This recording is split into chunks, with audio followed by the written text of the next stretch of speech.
In this tutorial, I'll show you how to install Google Sheets on your laptop as a web app, so it's always just one click away and works almost like a regular desktop application. First, open Google Chrome on your laptop. I'm using Chrome because it lets you install Google Sheets as an app in just a few clicks. Now click the address bar at the top of the browser.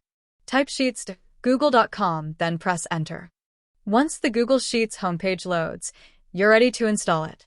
Move to the top right corner of Chrome. Then click the three-dot menu.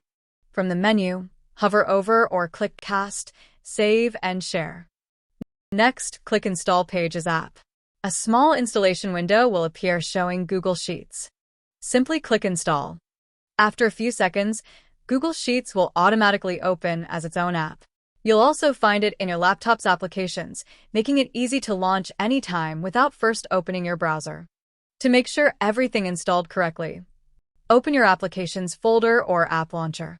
You should now see Google Sheets listed with your other installed apps.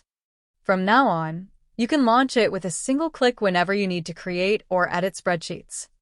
If Google Sheets is now installed and working on your laptop, I'd really appreciate it if you subscribe to the channel. I share simple, step-by-step tutorials that help you solve everyday tech problems quickly. Thanks for watching, and I'll see you in the next video.